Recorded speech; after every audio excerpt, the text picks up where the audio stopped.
yo, I just wanted to say this, man. Like, we got a chance to talk recently, and you was telling me about you teaching class.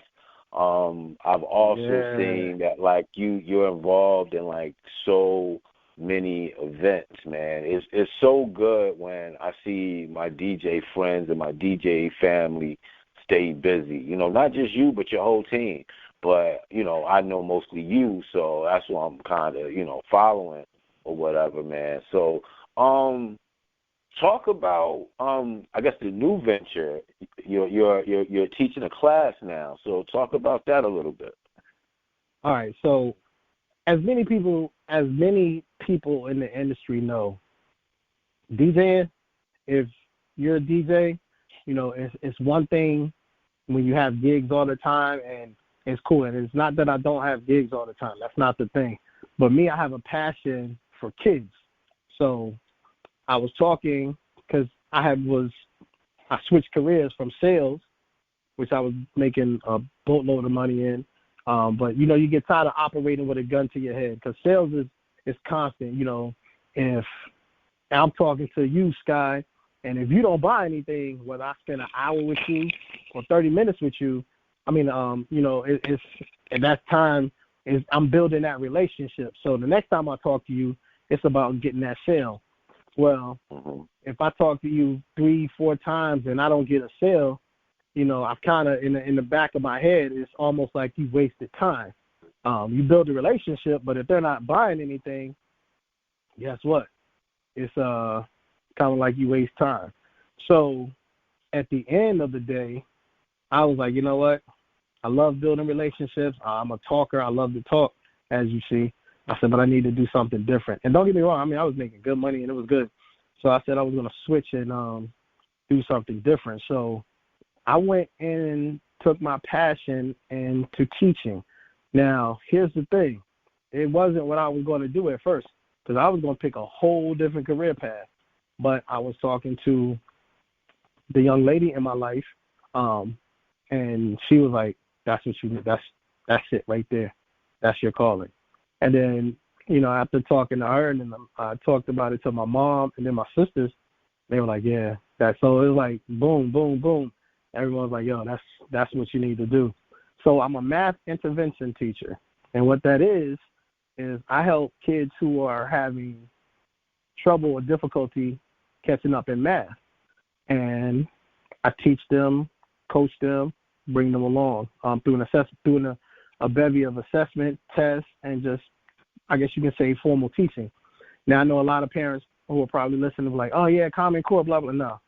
See, I'm old school. I don't do no Common Core. You carry the one around me. So what's happening is these kids that I've been teaching for going on almost 2 months, a month and a half in the classroom.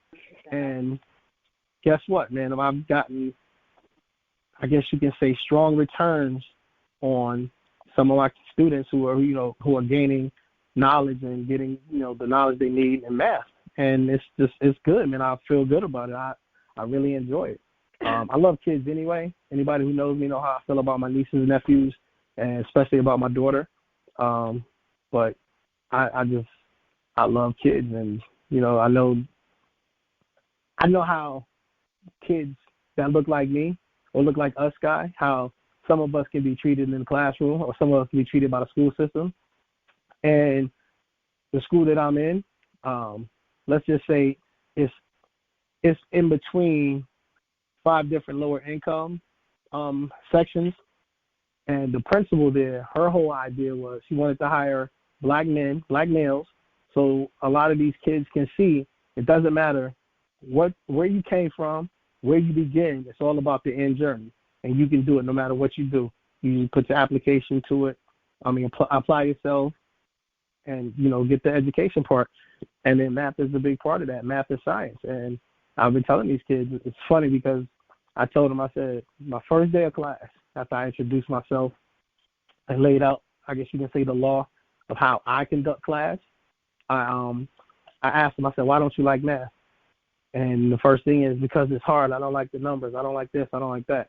I said, all right, so what do you want to do in life? And everyone gave me the different, you know, answers. And I said, well, math isn't everything. And I told him a story about a kid who was in school who hated math, who literally hated math and could not stand math.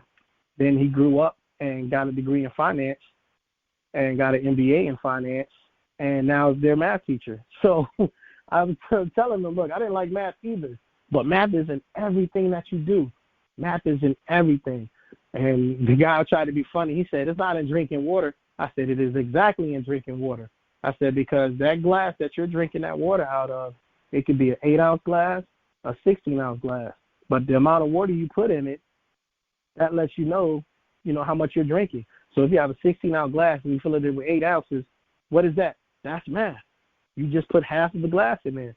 And they started, after I broke the ice with them, after a couple of days with some, a couple of weeks with others, they starting to come around. And that's the whole thing. That's what I'm doing now. All right. That's what's up, man. And once again, salute to you, man, for deciding to make a decision to give back, man. Teaching isn't one of those sexy occupations and stuff, man. And we finding out right now, how important teachers are. What have you, man? With all the posts from the parents and stuff, man. So, with all that going on, or what have you, and I know you talked about you're not always busy, you're not always having gigs, and this, that, and the other. Another thing that I didn't talk about at the top is that you're also putting out albums, and I think you're like 5 albums in. 6 albums now, because on my birthday I did the best of. All right, so, and I'm glad that you said that. So, and you know this, so let me clarify this for everyone else. It's not that DJ T-Dub isn't busy, because DJ T-Dub is busy every weekend, or can be busy, booked every weekend. But DJ T-Dub has a group of DJs who I have to give a shout-out to, my Spin Syndicate DJs. Man, let me tell you, these guys and ladies are awesome. It's funny how, you can have a team of DJs at one time and then be all around the world and then disbands and you figure it'll never happen again. And then, boom, guess what? You get them all around the world again, and it's the same thing. So what I've done, instead of being, I guess you can say, the front runner of everything, I'm more so on the back end. I'm more so the man that's like, I don't want to say moving the strings, but like doing the management part. Hey, can you do this gig for me? I can, but you know what? I got this DJ here who hot. He's young. He's new. He's coming up, and I recommend him. And usually 9 times out of 10, if someone calls me and then I can't do it, or I recommend one of my DJs, they go with my DJ, and it's been golden, man. It's been heaven, and I like that. And they always tell me, thanks, I appreciate that. I'm like, no, that's what the team is. That's what the unit is. That's what a family is. If there's something that I can't do or can't get to, you do it. Like my man, DJ Mike Corleone, Kurt and Pam. I met Pam when I worked at the telecom company I used to work for, and I met her husband through her, and him and I just like my big brother. So they were having their son's 16th birthday party. He called me and was like, yo, T, how much would it be for me to get you to come down here, yada, yada, yada. I said, yo, this is how much it would be to get me to come down, but I got a DJ that's in Charlotte. I have 2 of them in Charlotte right now that can do this party for you. He was like, word, cool. Let me get the information, yada, yada, yada. So they chopped it up, got everything booked, got everything planned. He did that birthday party. I got the call. Yo, man, it was awesome. It was great. Thank you. I appreciate that. It was almost like having you here. And that's what I want to hear. And that's what I want to do. And that's what I went from, I guess you can say, facilitator of the music to facilitator of the business. And that's my next step, is to be more involved with the business side instead of the party side, the venture side. That's why instead of DJing a lot now, I do a lot of hosting, because as hosting, I can go and I can communicate with everybody in the building, everybody in the venue, and I can walk around, talk, do what I do. And what happens is you start to build a bond with the people. So if you build a bond with the people and you got one of your DJs who's hot, who's playing like 9 times out of 10 it's Q, or either DJ BK Ty, or either DJ DeWant. So if I'm hosting and they're doing what they do and everything is going good, you know what's going to happen the next time? They're going to see the DJ name. They're going to see the host name. They're going to be like, yo, I need to go there. They're going to tell their friends. And then, and this is what I really like, if I'm at two different spots or two DJs or hosting with two different DJs, and I open and host, that's even better because now they're like, oh, man, we getting the best of everything. So that's the side that I'm concentrating on more so now. All right. Talk about some of the things like you used to do. You used to like DJ at this store. Like talk about that gig a little bit. Oh, so yeah, all right. So and that's another thing. And this is why I wanted to move to the business side of it. I used to DJ for Sports Zone. Big shout out to DJ Herb Lover and DJ Casper. They got me linked with Sports Zone. So for 2 years, I mean, in and out, man, just DJing for Sports Zone. We would go there for 2-3 hours at a time, DJ while people buy sneakers and athletic apparel. And what happened was, what I started to notice is corporate venues, they're almost like family venues, but here's the difference. Corporate venues, you get a certified check as soon as you walk through the door. Before you unpack anything, but you walk in, here's your money, here's where you're going to set up, do what you do. And they leave you alone. Literally leave you alone. Because one, the recommendation that was, that they get the recommendation from, it has to be a strong recommendation, a la DJ Casper and DJ Herb Lover. So once I, got in the first year, first couple of events, you listen and, you don't make any waves, you don't ask me, you don't do too much. You just do what you do. Then as you start to get comfortable, it's like, okay, so asking more, getting more involved. Then the next year, it was like, hey, I want to do this. Can I do this? And you start asking for more stuff, and they start agreeing to stuff. And then it was like that third year, we did a couple of events, and then they just shut it down. And when I took that plan or that whole, I guess you can say, chain of events, and now I started doing corporate events. In the Tidewater area, a certain division of Centerra, guess who does their pool party, Christmas party, and New Year's party every year? That's us. Okay. We've been doing it for the past 2 years. We've done, and from that, we've done 2 housewarmings, 2 birthday parties, and 2 family reunions because of that.